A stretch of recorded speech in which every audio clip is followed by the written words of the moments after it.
우선 그 회사 명에서 알 수 있으신 것처럼 저희가 약간 카본, 즉 탄소 소재로 뭔가 크리에이티브한 걸 해보자 라는 의도로 더 카본 스튜디오라고 제가 이제 이름을 지어서 출발을 하게 됐었고, 지금 하고 있는 작업은 그 수소연료 전지, 이제 전기를 실질적으로 생산하는 파트가 이제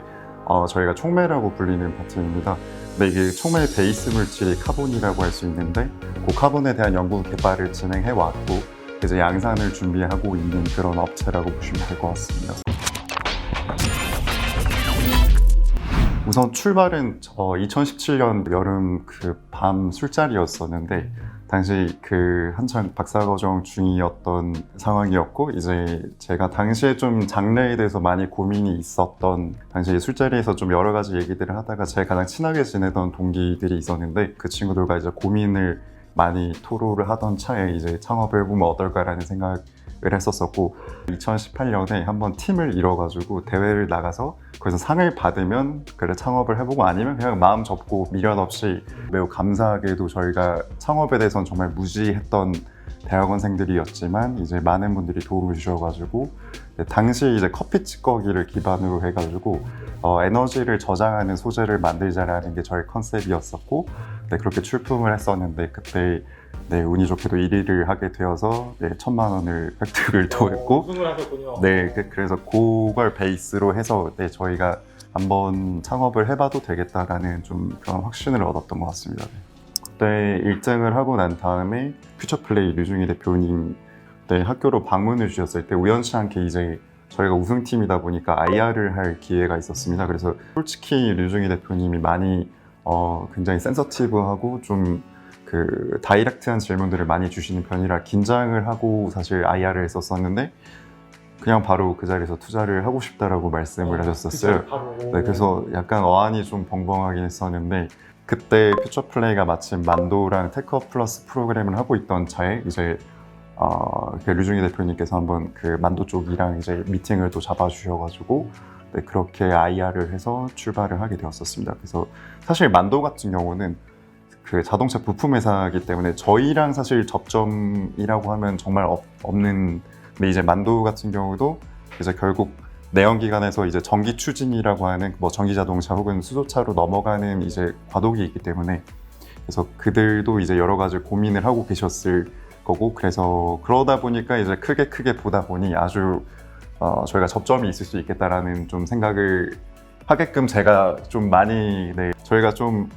부끄럽지만 만도에서 처음으로 아마 투자한 소재 기업으로 알고 있습니다. 그래서 아직까지는 접점이 바로 다이렉트로 닿는 건 없지만 저희가 좀 열심히 밸류체인을 넓혀가지고 이제 만도 측에 그 상품을 납품할 수 있게 만드는 게 또 저희 한 중기적인 목표, 중기 목표라고 할 수 있을 것 같습니다. 부끄럽지만 아주 전문가는 아니지만 그 대략적인 그 모빌리티의 흐름을 보자면은, 초반에 이제 말씀 주셨던 것처럼 이제 세금 문제가 제일 좀 큰 것 같아요. 이제 최근에 많이 화두로 떠오르는 게 이제 넷 제로 아니면 제로 이미션 해가지고 2050년까지 탄소 배출을 최대한 낮추자라는 그 이제 흐름들이 좀 많이 관찰이 되고 있고, 사실 선진국들 같은 경우는 대대적으로 내연기관 베이스로 한 것들에 대해서 저희 세금을 굉장히 세게 때리는 편이다 보니까 대기업들 위주로 굉장히 좀 혁신에 대해 목말라 있는 상황이고, 기존이 이제 화석연료를 폭발시켜가지고 그 힘으로 이제 엔진을 굴리는 방식이었다면, 이제는 전기로 모터를 돌려가지고 이제 바퀴를 굴리게 하는 시스템으로 바뀌고 있다 보니까, 기반이 리튬이온 배터리에 있느냐 아니면 그 수소 연료 전지에 있느냐, 이 두 가지로 나뉠 수가 있을 것 같아요. 그래서 현재는 사실 전기 자동차가 훨씬 헤게모니를 쥐고 가는 건 좀 사실이기도 하고, 영업 활동을 다들 잘 하셔가지고 시장이 훨씬 큰 상황이고, 그에 못지않게 수소차 역시도 이제 그 전기차가 채워주지 못한 부분을 이제 잘 노려가지고 이제 점점 이제 커갈 시장이라고 보면 될 것 같은데, 결국 전기차 같은 경우는 그 가장 크게 약점으로 충전 시간, 아무래도 보통은 일반 차 같은 경우는 이제 100% 충전을 함에 있어서 거의 뭐 5시간 이상씩 걸리다 보니까, 근데 일반 승용차들 같은 경우에는 사실 결국 회사원들 같은 경우는 퇴근하고 난 다음에 뭐 집에서 마련된 그 충전기를 가지고 충전을 하면 뭐 크게 다음날 출근을 함에 있어서 크게 무리는 없겠지만, 이제 흔히 화물차나 택시와 같은 영업용 차들 같은 경우는 일단 굉장히 항속거리가 길어야 되고 그들은 네, 충전 시간을 마냥 기다릴 수가 없는 상황이다 보니까 네, 그래서 그 부분을 좀 메워야 된다라는 조금 기존 모빌리티 시장에 좀 숙제가 있었던 상황이었는데 그거를 좀 해결해 줄 수 있는 부분이 사실 수소차라고 생각이 되어집니다.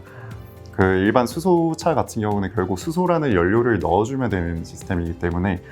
기존 우리로 치면 뭐 휘발유를 넣어주거나 아니면 LPG처럼 가스를 충전해주는 방식으로 이제 보통은 대체가 될 수 있는 상황인 거죠. 그래서 그 수소차 같은 경우는 실제로 아마 한 30분 언더로 아마 충전이 걸릴 것이고, 근데 다만 문제는 그 수소는 항상 문제시 되는 게 인프라가 굉장히 부족하다라는 부분. 아무래도 수소라는 가스를 다루는 그 영역이다 보니까 한국처럼 인구 과밀 지역에는 사실 충전소를 도심에 놔두기는 굉장히 힘든 상황인 거고, 그래서 보통 충전소가 제가 알기로는 이제 막 40군데가 넘어간 것으로 알고 있는데 그 대기 시간만 잘못 가면 1시간 넘는다라는 그런 인프라적인 문제가 빠르게 해결이 된다라고 하면은 전기차가 가야 될 영역, 이제 수소차가 가야 될 영역이 서로 확고하다 보니까 각자 이제 장단점을 보완해 줄 수 있는 보완제라고 생각이 되어지기 때문에 전기 추진 쪽은 이제 그렇게 갈 가능성이 높겠다라고 저희는 보고 있습니다. 결국 저희는 집중하고 있는 파트가 이제 수소차 쪽에 들어가는 결국 수소 연료전지 쪽이라고 보시면 될 것 같은데, 수소차 같은 경우는 이제 최근에 사실 성능적으로 보면은 거의 전기차만큼 따라오긴 했었는데 최근에 불거지는 문제가 내구도가 많이 떨어진다라는 이슈가 많이 관찰이 되고 있습니다. 에서 이제 가장 그 대표적인 수소차 라인업이 이제 인데 그 보증이 이제 16만 킬로미터, 내연기관 차들 같은 경우는 30만 킬로미터거든요. 그러니까 지금 14만 킬로미터 정도가 차이가 나죠. 거의 2배 가까이가. 그렇죠. 실제 내구도가 많이 떨어지고 있다는 방증이기도 하고, 그래서 그런 부분들을 좀 채워줘야 되는데, 사실 이 내구도가 떨어지는 이유 중에 하나는 저희가 자동차를 실제 운행을 하다 보면은 저희가 사실 엑셀 밟을 때도 많고 브레이크도 밟고 뭐 차 시동 끄고 켜고 하는 그 행위들이 사실 전기 신호로 보자면은 전기가 굉장히 불안정하게, 그 엑셀을 밟으면 이제 볼티지가 많이 튄다라고 저희는 보통 표현을 하는데, 안정적으로 전기 신호가 인가가 되는 게 아니기 때문에 그 부분들이 이제 전부 그 실제 연료전지라고 하는 부분에 좀 스트레스를 주는 요인이라고 보시면 될 것 같아요. 이건 비단 뭐 연료전지뿐만 아니라 전기차에도 해당이 되는 내용이겠지만, 그렇게 볼티지가 튀는 현상이 발생을 하게 되면은 그 수소연료전지도 결국 전지이기 때문에 그 전극 물질이 카본이라고 할 수 있습니다. 그래서 카본 쪽에서 카본이 이제 녹아내리는, 저희는 이제 카본 코로전이라고 표현을 하는데 흔히 한국어로는 이제 탄소 부식 현상. 그래서 탄소가 이제 산소랑 만나서 그 CO2가 되는 반응이 일어나 버립니다. 그러니까 고체가 기체가 돼 버리니까 그 전극이 녹아내리는 거죠. 네. 그래서 그렇게 되면 자연스럽게 전기를 생산하는 주체는 그 카본이랑 백금이 합쳐진 촉매라는 물질인데, 그것들이 무너져 내리는 현상이 발생하니까 볼티지가 많이 떨어진다. 3월 달에 MBC 쪽에서 기사화가 된 게 있는데, 차가 어느 순간 지나니까 엑셀을 밟아도 이게 출력이 안 나온다 이거죠. 그래서 사실 그런 문제들이 앞서 말씀드린 이제 탄소 부식이나 이제 카본 코로전 같은 그런 현상 때문에 그런 부분들이 발생을 하는데, 그래서 대략 설문조사를 해보니 그게 한 50% 정도로 좀 높게 나타나고 있다는 건 분명히 좀 문제라고 생각이 되어집니다. 그래서 결국 저희는 그 앞서 말씀드린 그 탄소 부식 현상을 해결할 수 있는 고내구도를 가진 카본을 개발을 해서 시장에 보급하는 게 저희 목표라고 보시면 될 것 같습니다. 결국 그 나노미터 사이즈의 그 구멍인데 흔히 저희는 미세기공 혹은 이제 마이크로포어라고 표현을 하는데, 그것들을 어떻게 잘 뚫어줄 수 있느냐가 좀 핵심이라고 할 수 있습니다. 사실 그 나노미터 사이즈의 탄소에 나노미터 사이즈의 구멍을 뚫어주는 게 이제 저희의 기술적인 미션이다 보니까, 근데 거기서 더 나아가서 저희가 원하는 사이즈, 고객사들이 원하는 사이즈의 구멍을 뚫어줘야 하는 게 보통 저희가 대응하고 있는 건데, 예를 들면 저희 같은 경우는 고객이 원하는 사이즈를 정확히 컨트롤해서 기공을 형성할 수 있다는 것, 그 구멍을 형성할 수 있다는 게 좀 핵심인 것 같습니다. 그래서 결국 말씀드린 바와 같이 이제 결국 저희는 수소차랑 수소연료전지 보급을 올리기 위해서 전체 시스템의 내구도를 올릴 수 있는 가장 핵심 소재가 카본이다 보니까, 그걸 이용해서 저희는 고내구성을 가진 고성능의 카본을 시장에 공급을 해서 결국 수소 사회를 이룩하는 데 일조를 하는 게 저희의 목표라고 보시면 될 것 같고, 지금은 한국 쪽에서만 활동을 하지만 결국 그 카본이라고 하는 소재 전체에 대해서 좀 글로벌하게 저희가 네, 공급을 할 수 있는 그런 회사로 네, 성장하는 게 일단 저의 목표라고 할 수 있을 것 같습니다. 네. 사실 제가 조언이라고 말씀드리면 되게 주제 넘은 얘기인 것 같아가지고 아직 저도 이제 막 헤쳐나가고 있는 사람이기 때문에 네, 그 일론 머스크가 얘기를 한번 했었던 것 같은데 좀 굉장히 좀 고통스럽다라는 거는 네, 좀 사실인 것 같고 그러니까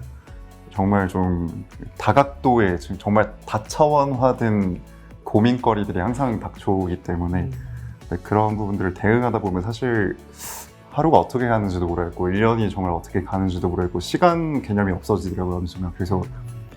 사실 그 이공계 쪽 모든 대학원생들이 아마 힘들겠지만 이공계 쪽이 특히 저는 힘들다라고 생각을 하는데 이공계 쪽 대학원생 시절보다도 지금이 더 힘든 것 같아요. 그러니까 이공계 쪽이 2차원 쪽 대학원 시절이 2차원에 해당하면 지금은 거의 한 차원을 셀 수 없을 정도의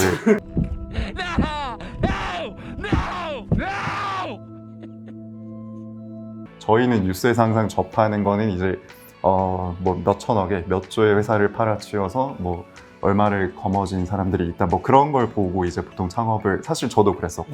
근데 이제 그 이면에는 굉장히 그들도 고통 왜 그만한 돈을 줄 수밖에 없었던 고통들이 분명히 수반이 됐으니까 네. 어쨌든 일을 한다는 것 자체는 힘들잖아요, 그죠? 근데 이제 누군가 시켜서 하는 일이 있을 것이고 내가 있으니까 누굴 욕할 수가 없잖아요. 내 스스로를 욕해야지 그런 일이 있으니까 그래서 기왕 어차피 힘든 일 그냥 내가 하고 싶은 걸 하는 게 낫겠다 생각을 해서 네, 그런 측면에서 좀 선택을 하면 본인이 덜 후회하는 선택을 할 수 있지 않을까 생각을 하고 있습니다. 네.